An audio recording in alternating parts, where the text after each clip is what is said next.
This is John W. Whitehead, author of Battlefield America, The War on the American People, bringing you a message about the state of our nation.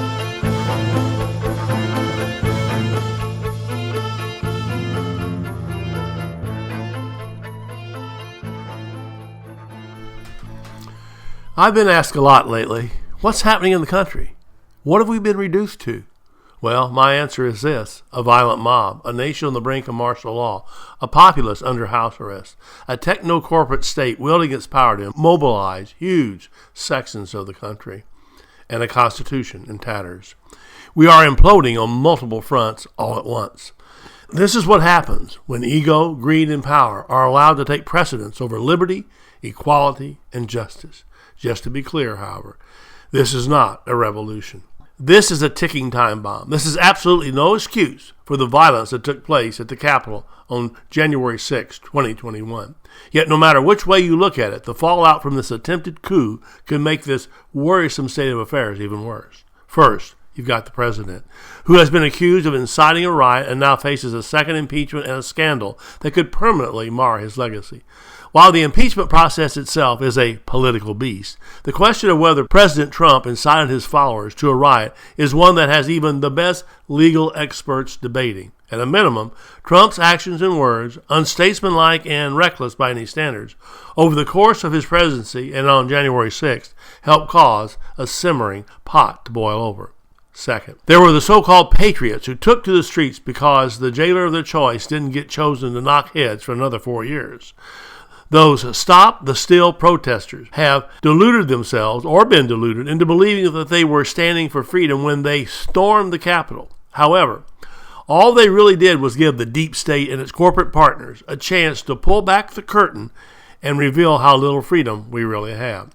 There's nothing that can be said to justify the actions of those who, armed with metal pipes, chemical irritants, stun guns, and other types of weapons, assaulted and stampeded those in their path. There are limits to what can be done in the so-called name of liberty, and this level of violence, no matter who wields it or what brand of politics or zealotry motivate them, cross the line. Third, you've got the tech giants, who meted out their own version of social justice by way of digital tyranny and corporate censorship. Yet there can be no freedom of speech if social media giants can muzzle whomever they want, whenever they want, or whatever pretext they want in the absence of any real due process, review, or appeal. As Edward Snowden warned, whether it was warranted or not, the social media ban on President Trump signaled a turning point in the battle for control over digital speech. And that's exactly what is playing out as users, including those who have no ties to the Capitol riots, begin to experience lockouts, suspensions, and even deletions of their social media accounts. Remember, the First Amendment is a steam valve. It allows people to peacefully air their viewpoints, vent frustrations, debate and disagree, and generally work through the problems of self-governance. Without that safety mechanism in place, self-censorship increases, discontent festers, foment brews, and violence becomes the default response for resolving disputes, whether with the government or each other. At a minimum, we need more robust protections in place to protect digital expression and a formalized process for challenging digital censorship. Unfortunately, digital censorship is just the beginning.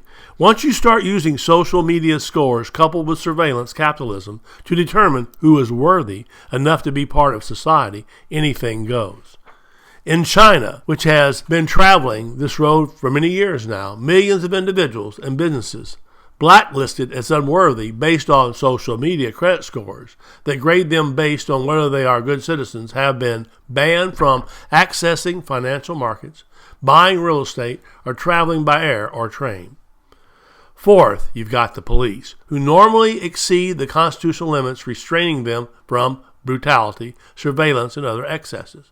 Only this time, despite intelligence indicating that some of the rioters were planning for mayhem, police were outnumbered and ill-prepared to deal with the incursion. Investigations underway suggest that some police may even have colluded with the rioters. All that was missing on January 6th was a declaration of martial law. Which brings us to the fifth point, martial law. Given that the nation has been dancing around the fringes of martial law with each national crisis, it won't take much more to push the country over the edge to a declaration and a military lockdown. The rumblings of armed protesters at all 50 state capitals and in Washington, D.C. will only serve to heighten tensions, double down the government's military response, and light a match to a powder keg state of affairs. So, folks, where do we go from here? That all these events are coming to a head around Martin Luther King Jr. Day is telling. More than 50 years after King was assassinated, America has become a ticking time bomb of racial unrest and injustice, police militarization, surveillance, government corruption, and ineptitude, the blowback from a battlefield mindset and endless wars abroad, and a growing economic inequality between the haves and the have-nots. Making matters worse, modern America has compounded the evils of racism, militarism, and materialism with ignorance, intolerance, and fear. Callousness, cruelty, meanness, immorality, ignorance, hatred, intolerance, and injustice have become hallmarks of our modern age, magnified by an echo chamber of nasty tweets and government-sanctioned brutality. This casual cruelty is made possible by a growing polarization within the populace that emphasizes what divides us: race, religion, economic status, sexuality, ancestry, politics, and so on, rather than what unites us. We're all human. This is what writer Anna Quindlen refers to as, and I'm quoting here, the politics of exclusion, what might be thought of as a cult of otherness. It divides the country as surely as the Mason-Dixon line once did, and it makes for mean-spirited and punitive politics and social policy, unquote. Folks, this is more than meanness, however. This is the psychopathic mindset adopted by the architects of the deep state, and it applies equally whether you're talking about Democrats or Republicans. As an academic study into pathocracy concluded, and I'm quoting, tyranny does not flourish because perpetuators are helpless and ignorant of their actions. It flourishes because they actively identify with those who promote vicious acts as virtuous, unquote. People don't simply line up and salute. It's through one's own personal identification with a given leader, party, or social order that they become agents of good or evil. To this end, we the people have become we the police state. By failing to actively take a stand for good, we become agents of evil. It's not the person in charge who is solely to blame for the carnage. It's the populace that looks away from injustice, that empowers the totalitarian regime, that welcomes the building blocks of tyranny. This realization hit me full force a few years ago. I had stopped into a bookstore and was struck by all the books on Hitler everywhere I turned. Yet, had there been no Hitler, there still would have been a Nazi regime. There would have been the gas chambers and concentration camps and a Holocaust. Hitler wasn't the architect of the Holocaust. He was merely the figurehead. Same goes for the American police state. Had there been no Trump or Obama or Bush, there still would have been a police state. There still would have been police shootings and private prisons and endless wars and government pathocracy. Why? Because we, the people, have paved the way for this tyranny to prevail.